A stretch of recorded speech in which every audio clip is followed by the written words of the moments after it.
சிவாய நம. அனைவருக்கும் இனிய காலை வணக்கம். இது உங்கள் விஜயலட்சுமி நாகப்பனின் காலை பதிவு.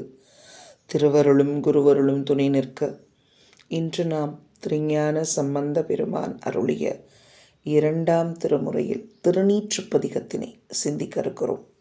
காந்தார பண்ணிலே அமைந்த பதிகம். 6 திருப்பாடல்கள் ஏற்கனவே சிந்தித்திருக்கிறோம். அந்த வகையிலே இன்று 7வது திருப்பாடலை சிந்திக்க வேண்டும். திருச்சிற்றம்பலம். முதலில் அடியேன் அந்த திருப்பாடலை ஓதிவிடுகிறேன். எயில் அது அட்டது நீரு, இருமைக்கும் உள்ளது நீரு, பயிலப்படுவது நீரு, பாக்கியமாவது நீரு, துயிலை தடுப்பது நீரு, சுத்தம் அது ஆவது நீரு, அயிலை பொலிதரு சூலத்து ஆலவாயான் திருநீரே. திருச்சிற்றம்பலம். எப்பொழுதும் போல இந்த திருப்பாடலை அன்வயப்படுத்தி கொண்டு கூட்டி பார்த்தோம் என்றால் மிக செம்மையாக விளங்கும். அந்த முறைமையிலே கீழடி, அதை ஈற்றடி எடுத்துக்கொள்கிறோம். முதல்ல அயிலை பொலிதரு சூலத்து ஆலவாயான் திருநீரே முதலடிக்கு கொண்டு கூட்ட வேண்டும். எயில் அது அட்டது. அயில், அயில் என்ற சொல்லுக்கு கூர்மை அப்படின்னு பொருள். அயிலை பொலிதரு சூலத்து, பொலிதருனா நல்ல விளக்கம் செய்கின்ற, கூர்மையான நல்ல விளக்கம் செய்கின்ற அந்த சூலத்து படையினை, சூலப்படை, எம்பெருமான் ஏந்தி இருக்கக்கூடிய அந்த சூலப்படையை ஏந்திய ஆலவாயன் நம்முடைய எம்பெருமானுடைய திருநீரே எயில் அது அட்டது. முதலடியில் போய் கொண்டு கூட்டணும். எயில்னா அந்த திரிபுரம், அந்த முப்புர அசுரர்களை அழித்தது. அட்டதுன்னா எரித்தது. எயில் அது அட்டது. எயில்னா திரிபுரம், அட்டது எரித்தது. எது எரித்தது? அந்த எயிலை எரித்தது. எதை எரித்தது? எயிலை எரித்தது. அப்போ அந்த அதுங்கிறது அது பகுதி பொருள் விகுதியாக பொருளை உணர்த்தும். அடுத்த அடிக்கு வருவோம். அதே அந்த அயிலை பொலிதரு சூலத்து ஆலவாயான் திருநீரே இருமைக்கும் உள்ளது. இருமை அப்படின்னா இம்மை மறுமை. இம்மைனா என்ன?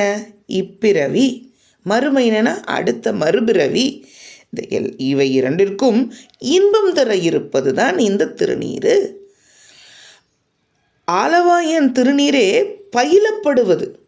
பயிலுதல் அப்படின்னா பிறரோடு பழகும்போது பயன் அளிப்பது அப்படின்னு ஆரம்ப கட்டத்தில் பொருள் எடுத்துக்கொண்டாலும் சிறப்பு பொருளாக எப்படி வைக்கலாம் அப்படின்னா, திருநீற்றை அணிந்து அணிந்து பழகினாலன்றி அதன் பயனை எய்துவது அரிது. நான் எவ்வளோதான் திருநீர் செம்மையானது, சிறப்பானது, செல்வம் தருவது அப்படின்னு சொல்லிகிட்டே இருந்தாலும் அதனோட பயன் எப்போ தெரியுமா முழுமையாக வரும்? நீங்கள் அணிந்து அணிந்து பழக வேண்டும் அப்படிங்கிறாரு. யாரு? ஞானசம்பந்த பெருமான். அதை அணிந்து பழகினாலன்றி அதன் பயனை எய்துவது அரிது. சும்மா வார்த்தைகளால் சொல்வதை விட செயலாக்கம்தான் சிறப்பு. அதுபோல் இது பயிலப்படுவது. நீங்கள் அணிந்து அணிந்து பழக வேண்டும் அப்படிங்கிறார். பாக்கியமாவது நீரு. பாக்கியம் அப்படின்னா செல்வம். எப்படிப்பட்ட செல்வம்? பொருட்செல்வம்ல. பொருட்செல்வம் நிலையாமை, அது அழிவரும் போகும், அது இல்லை. இது அருட்செல்வம். செல்வம்னா இதில் என்ன? எந்த செல்வம்? அருட்செல்வம். துயிலை தடுப்பது நீரு. துயில் அப்படிங்கிறது தூக்கங்கிறதுல கேவலத்தையும் சகலத்தையும் தடுப்பது நீரு. சித்தாந்தத்தில் கேவல நிலை அந்த சகலம், அதை தடுப்பது எது? இந்த ஆலவாயான் திருநீரு. சுத்தம் அது ஆவது நீரு. மேலோட்டமான பொருள் எடுத்தோன்னா தூய்மையை அளிப்பது அப்படின்னு வைத்து கொண்டாலும் இதில் எது செம்மையான பொருள்? சித்தாந்தத்தில் சொல்லுவாங்க இல்லையா, சுத்தாவத்தை. அந்த சுத்தாவத்தையாய் விளங்குவது. இத்துணை சிறப்புகளை உடைய அந்த திருநீற்றினை என்ன சொல்கிறாரு ஞானசம்பந்த பெருமான்? அணிந்தாலன்றி அதன் பயனை எய்துவது அரிது.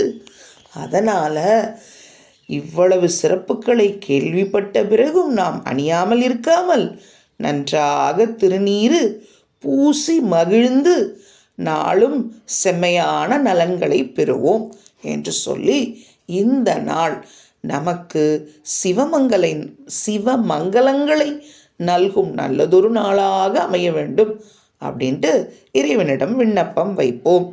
அடுத்தது நாளின் சிறப்பு. இன்று வியாழக்கிழமை, பௌர்ணமி தினம், அருமையான வழிபாட்டிற்கு உரிய தினம் என்று சொல்லி தென்னாடுடைய சிவனே போற்றி, எந்நாட்டவர்க்கும் இறைவா போற்றி,